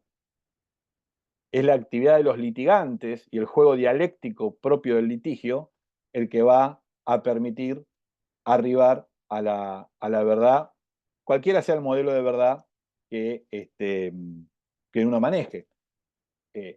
Y acá hay una gran escuela, una división tajante, por ejemplo, con cierto movimiento, la escuela de Girona, que sigue propiciando que es la figura del juez la que se encuentra en mejores condiciones epistémicas para arribar a la verdad por encima de la actividad de las partes. Entonces, de nuevo, un sistema oral, si uno está hablando de oralidad plena, me parece que es un sistema netamente bilateral y donde son los litigantes los que tienen un rol fundamental. Y el juez tiene la misión no menor, en primer lugar, de preservar las reglas del fair play, del debido proceso, si aplicamos una metáfora boxística, que nadie pegue por debajo del cinturón, aplicar el derecho y, por supuesto, en caso de sentencia definitiva, realizar la determinación fáctica. Pero fíjense que esta determinación fáctica se viene realizando no solamente en la audiencia de juicio, sino que se viene realizando a través de estas audiencias que funcionan a modo de filtro desde mucho antes con la actividad de los litigantes, a través del diálogo con el juez en estas audiencias, en el sentido de que es el juez el que va a tener que ir requiriendo a los litigantes que expongan sus teorías del caso, que digan cuáles son los hechos de su caso, con qué evidencias pretenden acreditar o no esas proposiciones fácticas. La discusión no es aquí de credibilidad de la evidencia, sino de relevancia de la evidencia. Puede ser una evidencia relevante, pero que después sea poco creíble. Son dos planos de análisis distintos. Esto exige otras, o no otras, sino que pone el acento en ciertas idoneidades que va a tener que desarrollar el juez, que ya han dicho aquí, sobre todo Ana Clara, y para ser breve no voy a reiterar. Y esto me parece que es el verdadero cambio de paradigma, en el sentido de la motivación que la Corte Interamericana la entendió comprendida dentro de las reglas o de las garantías del debido proceso del artículo 8 del Pacto de Derechos del Pacto de San José. La Corte Interamericana dice que la motivación permite conocer el razonamiento del juez, permite dar credibilidad a la decisión, permite que los litigantes adviertan que fueron escuchados, que los litigantes puedan controvertir en caso de que haya recurso en el ámbito recursivo la decisión del juez, todo esto en el caso de Apis Barberá contra Venezuela, y además en Reyes contra Chile, cuáles fueron los hechos, motivos y normas que el juez utilizó. Para eso es que el juez tiene que motivar, deber de motivación que además es uno de los de una de las obligaciones éticas impuestas por el Código Iberoamericano de Ética Judicial para los jueces.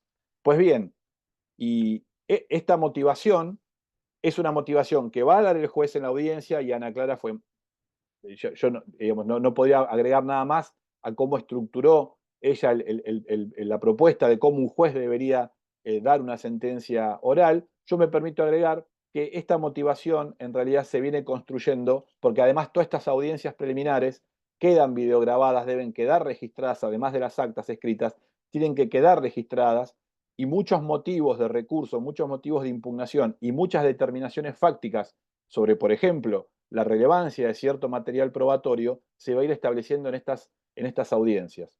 En definitiva, y para finalizar, charlando una vez con una fiscal norteamericana, ya sí en el caso del jurado y con esto de que el jurado no expresaba los motivos de la decisión del veredicto, ella lo pensó un rato porque no entendía nosotros a dónde apuntábamos, y en un momento dice, pero perdón, ¿el acusado estuvo en el juicio? Sí, le dijimos nosotros. Bueno, el fundamento del veredicto es el juicio.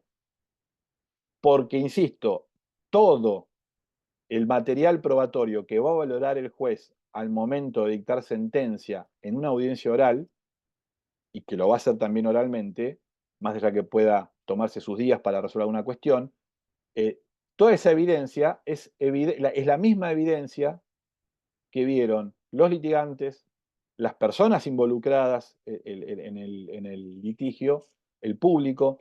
Entonces, la construcción de esa verdad se fue dando a lo largo de todo este sistema de audiencias hasta concluir con la sentencia definitiva. Por supuesto que el juez tiene que motivar, pero el motivo último, y esto me parece que es por lo menos lo que quiero dejar como aporte, el motivo último es la misma audiencia. Muchas gracias. Muchas gracias, Matías. La verdad que las tres visiones de los expositores en anclajes sumamente determinantes, en una primera línea claramente filosófica del profesor Vigo, en una línea claramente técnica al hueso de la sentencia, y en un análisis final de Matías con una cuestión de principios propiamente constitucionales. Y en ambas situaciones, en las tres situaciones, y creo que también para ser respetuoso del tiempo, creo que es un elemento que es transversal a los procesos orales y que también debe ser transversal a la sentencia, justamente tiene que ver con el tiempo, una cuestión a poder hablar. Y para ser respetuoso de lo que hemos pactado en un primer momento, hay varias preguntas, hay reflexiones, charlando internamente con la idea de poder disparar nuevos desafíos en esta temática, que es muy actual, muy, muy actual. Con la coordinación hablamos en poder hacerle una pregunta a cada uno de los expositores de las varias preguntas que se han hecho. Al profesor Vigo, y hay una pregunta que, porque hay en distintos corolarios, hasta desde el punto de vista netamente de la persuasión y tiene que ver con la retórica, pero en primer lugar lo planteamos con este parámetro tan determinante que siempre nos ha pregonado, que hace la primera pregunta para el doctor Vigo, y dice, ¿la oralidad exige mayor idoneidad ética en el juzgador? ¿Qué puede responder, doctor? Bueno, por supuesto que sí, ¿no? En función de que hay un protagonismo, lo marcaba muy bien Ana Clara también, hay un protagonismo muy superior al protagonismo que puede tener un juez a partir de un proceso escrito, ¿no? En consecuencia, ese protagonismo de algún modo potencia la libertad, ser, parecer, etcétera, etcétera, etcétera. Incluso aspectos especiales, este tema de la preparación para la audiencia que marcaba Ana Clara, sin duda a veces en la cuestión de la presencia del juez en un proceso escrito no es tan comprometedora como la misma presencia. Y después también, el caso Matías hablaba de la legitimidad que brinda y también Ana Clara. La síntesis es que sí. Y en definitiva, para que se entienda quizás, sería necesario hablar, ustedes saben que hay distintas materias a lo largo de los 2 años de la maestría, hablar de ética y por supuesto esto nos llevaría muchas horas también, ¿no? Pero sí. Bien, profesor, ahora esta pregunta que creo que puede ser una respuesta compuesta, comenzando por usted y finalizando por Ana Clara, me parece que puede ser respondida en esta doble visión. Dice, se dice que la oratoria jurídica debe combinar lógica y persuasión. Y viene la pregunta, ¿hasta qué punto es recomendable apelar a la emoción en una exposición oral ante un tribunal? Bueno, sin perjuicio lo que diga Ana Clara, dado que hay una dimensión filosófica. Por supuesto que sí. Los griegos dijeron que con respecto a la necesidad de esta cuestión de la retórica, hablaba de 3 elementos que eran propios de exponer por parte del retor. Logos, etos, la calidad ética que le reconoce el auditorio al orador, y en tercer lugar, patos, ¿no? Que es un poco esta cuestión, digamos, podríamos decir de una manera informal, buena onda, ¿no? El orador, y creo que nuestra experiencia confirma la importancia de esta primera imagen que transmitimos, etcétera, etcétera, etcétera. En consecuencia, sí, las emociones son algo constitutivo de los seres humanos, que el tema es que pueden las emociones torcer la razón y la voluntad. Bueno, hago la aclaración y de paso chapeo. Mi penúltimo libro es La reconciliación del derecho con la razón y las emociones, publicado allá en Perú, en Lima, Palestra. Y por supuesto, los que desconfiaban de la emoción, sí, por supuesto, los racionalistas, y en particular Kant. Pero en pensamiento clásico, la cuestión de las emociones, en la medida que no perturben la razón y la voluntad, sino que coadyuven con las mismas, bienvenida a las emociones, no hay que tenerle miedo, porque son inescindibles. Ana Clara. Bien, yo a lo que ha dicho Rodolfo, que obviamente lo comparto y es la autoridad que tenemos argumentativa, que te seguimos siempre, Rodolfo. Gracias. Además, agrego el poder de la persuasión que necesitamos para el cumplimiento de la sentencia. Las sentencias tienen que ser cumplidas, porque, como ha dicho la Corte Interamericana, la tutela judicial se satisface cuando la sentencia se materializa. Entonces, los jueces tenemos que tener a mano argumentos persuasivos para el cumplimiento. Pensemos lo que acarrea el perjuicio, la gravedad que acarrea un incumplimiento de una obligación de hacer en sentencias de familia, de régimen de comunicación, de régimen de cuidado, el tiempo, el desgaste, el daño que provoca a esa familia, la falta de respeto que puede tener la decisión judicial. El disparador de distintos expedientes, de familias de expedientes, de cronicidad del conflicto que puede disparar el que la sentencia no sea entendida y que se tome el proceso como una batalla. El juez que dicta las sentencias de familia en audiencia puede usar argumentos persuasivos basados en el propio derecho de la familia, como es el interés superior del niño, la mirada en particular que han tenido los equipos técnicos. Entonces, se los puede tomar como fundamentos desde el punto de vista probatorio y jurídico, pero también el juez los tiene que manejar desde el punto de vista persuasivo para mostrarle el perjuicio que puede traer no solamente al grupo familiar con una mirada a futuro, sino en particular a los hijos que sigan envueltos en esa conflictividad. Por lo tanto, creo que también lo podemos ver desde el punto de vista civil, cuando el juez despliega una argumentación, por ejemplo, a la hora de mostrar lo perjudicial que va a ser el incumplimiento, porque ha buscado la manera a través del sistema de intereses en que no le valga la pena dilatar el cumplimiento. Entonces, tenemos que buscar la forma porque, como he reiterado, la sentencia, la tutela judicial efectiva se cumple cuando lo condenado se materializa. Hay Sí, una cosita cortita que quiero Sí, contestarle sí. a Gustavo, que dice, ¿por qué sentencias orales y no proceso oral?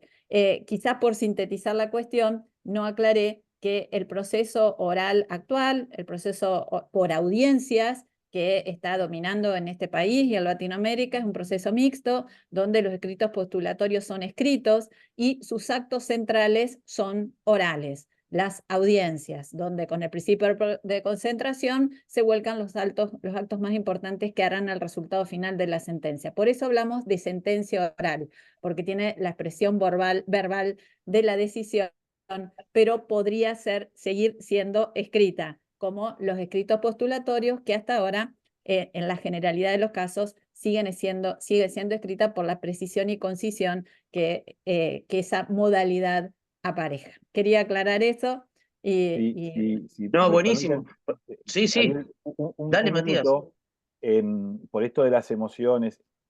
A ver, en el fondo, muy en el fondo, en algunos casos, los jueces somos seres humanos, somos personas. Y como tales, no somos seres exclusivamente racionales. Algunos dicen que incluso somos más irracionales los seres humanos de lo que pensamos. Desde la neurociencia se dice esto. Pero quiero decir, hay un estudio que se hizo sobre jueces en Israel encargados de resolver sobre medidas cautelares en el ámbito penal, determinar si la persona iba a llegar presa o no, básicamente al juicio. Y este estudio determinó que estos jueces eran más propensos a conceder libertades en horas tempranas de la mañana, cuando estaban descansados y desayunados, a medida que se acercaba el mediodía, que ya estaban con más hambre y quizás un poco más, eran más restrictivos, disminuía notablemente el porcentaje de libertades que otorgaban, y este porcentaje de libertades volvía a elevarse a la tarde, después ya de almorzar y cuando retomaban las actividades a la tarde. Entonces, me parece que sin dejar de reconocer la importancia, pero quiero decir, tampoco vayamos a la creencia de que un sistema oral de audiencias o de sentencias es un sistema que se basa donde el litigante va a ganar o va a perder, si se pueden utilizar estos términos, solamente apelando a las emociones y a la retórica. Hay estudios efectuados, incluso en casos de juicio por jurados, que uno pensaría a priori que los jurados pueden ser más permeables a este tipo de argumentación o de posicionamiento, que indican, y lo vemos en la práctica, los que hacemos juicios por jurados, porque los jurados después nos los hacen saber, que los jurados, por ejemplo, más allá que puedan lagrimear durante el juicio, porque insisto, son personas, después resuelven en base a la evidencia. Y si el que los hizo lagrimear no trajo evidencia, se lo cobra ni mucho. Entonces, es muy importante porque una presentación bien estructurada, de una persona correcta, agradable, con lindo tono de voz, nos gusta a todos y nos predispone mejor, pero no es dirimente para resolver la cuestión.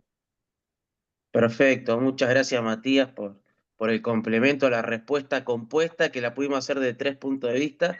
Y ahora también en base a lo que respondió la doctora Pauletti, Ana Clara, con respecto a esa pregunta de por qué se habla de sentencia oral y no de proceso, obviamente esta última pregunta a modo de cierre y que tiene que ver posiblemente más como una reflexión que puede ser respondida por los tres, obviamente, si querés arrancar Ana Paula y cerrar Matías o el doctor Vigo, en esta cuestión de repensar los juicios, porque, o sea, en cuanto a qué problemas deben llegar a un juicio, o sea, si debemos repensar juicios orales, ¿qué juicios deben llegar, qué problemas deben llevar a un juicio oral con las reglas claras de un juicio oral para realmente poder tener una sentencia oral? Porque posiblemente tengamos esta confusión de reglas, si podemos tomar la palabra confusión, en cuanto a tenemos procesos orales o juicios orales con una sentencia escrita, cuando parecería que lo más congruente es si tenemos un proceso repensado oral con la respuesta repensada de la sentencia oral. No sé si ven que también posiblemente el problema, que algo introdujeron que tiene que ver con el repensar de los códigos procesales o los sistemas de resolver los problemas. Les dejo la posta para quien quiera Muy, comenzar. muy bien. Creo que para que no se nos acabe el tiempo, una cosa que me gustaría pasar un chivo es que justamente este tema de la oralidad va a ser el motivo central de las jornadas de derecho judicial de este año.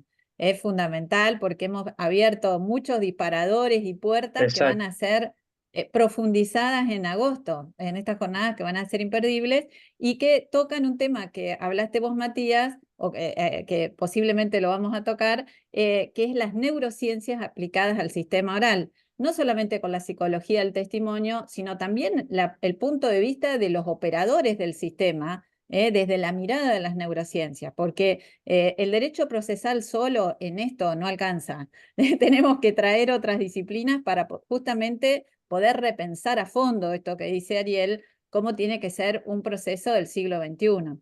Y en base a lo que vos preguntabas, Ariel, creo que una de las cuestiones que hacen a la convergencia de los sistemas del civil law y el common law están esta preocupación común de cómo preparamos el juicio. En el common law todos conocemos el sistema de discovery por estudio, por película, y sabemos que ahí se prepara lo que va a llegar a juicio o queda en el camino con un acuerdo, ¿no? Y que nosotros no tenemos esa instancia de preparación. En nuestro sistema tenemos la mediación, pero la mediación puede no llegarse a un acuerdo y los juicios llegan mal preparados. Tampoco tenemos un aceitamiento, una costumbre por instar algo que está para eso, que son las diligencias preliminares, como diligencia preliminar propiamente dicha o como prueba anticipada, porque no hay una cultura que haya, que esté aceitada para su uso, y además hay una interpretación arbitrariamente restrictiva sobre el uso de las diligencias preliminares. Por lo tanto, los juicios llegan mal preparados, hay gente que se tira a la pileta con juicios que nunca tendrían que haber llegado, y tenemos litigios que terminan siendo con soluciones injustas por la indebida preparación que han hecho los abogados litigantes. Entonces, tenemos que aceitar los sistemas de preparación del juicio. Una vía que el año pasado escribimos una ponencia para el Congreso Nacional de Derecho Procesal sobre la mejora de la fase preparatoria, incorporando no solamente mejoras en la parte procesal propiamente dicha, sino además incorporando a la instancia de mediación, que es obligatoria en la mayoría de las jurisdicciones, la posibilidad de demostración de prueba a los efectos de que las partes puedan llegar a un arreglo, como ocurre en el Discovery, pero más barato que el Discovery, porque el Discovery, por lo caro que es, termina siendo demonizado en nuestro sistema, justamente porque, bueno, porque hay que tener mucha plata para el Discovery. Acá tenemos un sistema de acceso a la justicia, una mirada diferente, pero sí ampliar y optimizar una instancia que se tiene que pagar igual. La mediación se paga, es cara, optimicémosla a través de esa posibilidad de demostración de prueba, donde aquel que ve que no tiene chance de ir a juicio porque lo va a perder, no vaya al santo botón. Y cuando se pueda llegar a un acuerdo en mediación, se llegue tempestivamente. Y bueno, y que vayan a los juicios mejor preparados, sabiendo qué es lo que tiene la otra parte, también con una correspondencia procesal y una conexión, un vaso comunicante entre la conducta que ha habido en la mediación y la conducta que se va a mostrar en juicio, porque si no, la negativa de las aseguradoras que van a la mediación y no tienen nada que ofrecer es absolutamente hace ineficaz el sistema que está trazado para que la mediación rinda beneficios y muchas veces no los rinde. Que se valore la conducta procesal que enlazado con lo que habló el doctor Vigo, queda transparente en la oralidad. Es muy importante la moralidad del proceso en materia oral, no solamente de las partes, del juez, está trazado en base a la colaboración mutua. De modo que, Ariel, pienso que sí, que hay que repensar en su conjunto. Creo que la sentencia oral, como dije, no tiene que ser una imposición porque tendemos que tender con razonabilidad, con razones, a lo que es un mejor sistema de justicia. También una de las propuestas es atravesar una mirada distinta en las jornadas de derecho derecho judicial, de cómo están atravesando los sistemas ingleses, por ejemplo, en una convergencia de lo que es el sistema oral de disputas online, que también combinan lo electrónico con la inteligencia artificial y respuestas automatizadas. O sea, tenemos que abrir la cabeza y estar aptos para realmente convertir nuestro sistema de justicia, porque así estamos trabajando con las mismas herramientas que se trabajaron en el siglo XIX y parece que ya no van, que es un aparato que no funciona. Si te parece, Ariel, 5 minutos y Sí, por supuesto que cierre el maestro Vigo, no, no. Así cerramos a todo trapo. No, la realidad es que ningún sistema oral resiste que todos los casos vayan al juicio oral.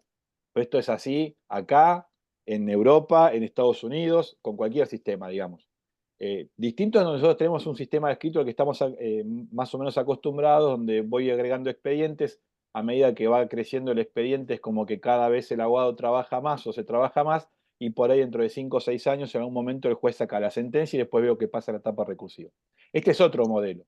Digamos, no todos los casos ameritan que lleguen a juicio oral, no por la importancia en sí del caso, sino por, de nuevo, lo que indique la teoría del caso, las herramientas de litigación que cada parte tenga.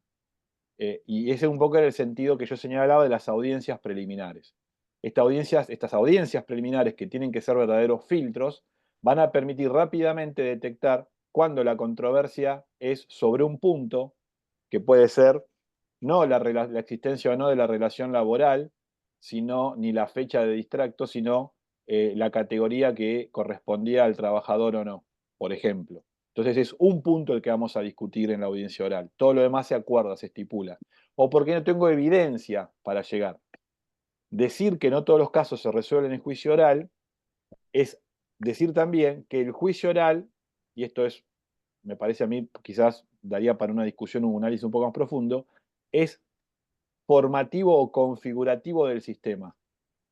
En un sistema de litigación depurado, toda la lógica del litigio se hace en base a las reglas del juicio oral. Y es a partir de esas reglas claras de litigación que yo tengo en el juicio oral que voy a analizar las salidas alternativas, las necesidades, la necesidad de ir a discutir todo o una parte al juicio. Lo que no puede pasar es, de nuevo, estas demandas, copia y pegue, contestaciones de demanda, copia y pegue, y después vemos en la sentencia definitiva qué es lo que queda, qué es lo que pasa.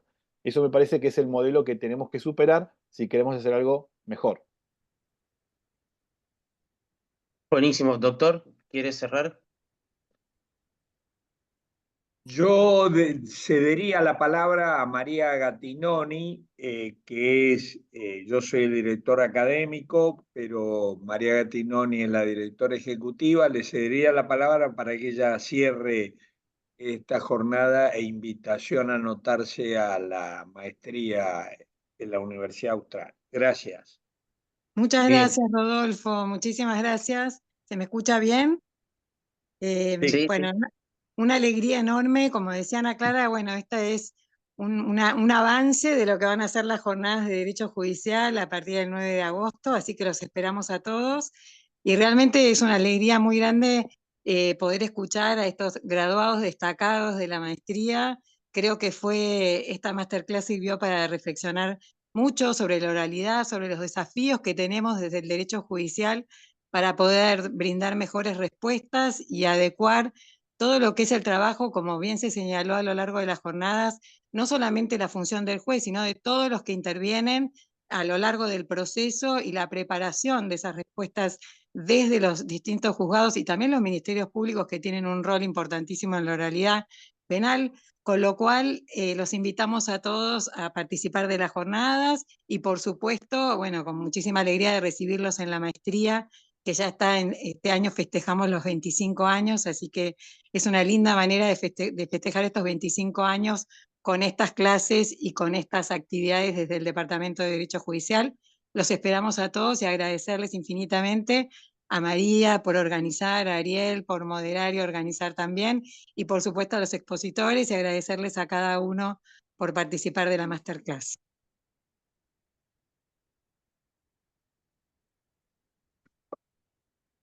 Bien, entonces cerramos con este final. Gracias, María. De mi parte, agradecer Bueno, por la oportunidad de estar moderando y, como bien decís, invitar a todo el mundo a que pueda participar de la maestría. Quería, como cierre también de broche de oro, recordar mi transcurso. Es casi testimonial, creo que es lo más rico que nos da la maestría. Comencé como secretario y en el transcurso de los 2 años pude acceder a ser defensor y actualmente juez. Creo que las herramientas que tenemos son realmente útiles, eficientes, eficaces y el crecimiento constante, pero fundamentalmente quiero destacar la personalidad del director y recuerdo los viajes que hacíamos y mis inquietudes para poder aprobar un concurso y él con un cariño que trasciende, por eso es un maestro, eh, me, me corregía mis apuntes. Así que gracias, doctor, gracias por este espacio y espero que podamos todos participar de esas jornadas que creo que van a ser fructíferas y fundamentalmente útiles para el servicio de justicia. Muchas gracias a todos. Saludos, nos vemos. Muchas gracias. Chau, chau. Saludos.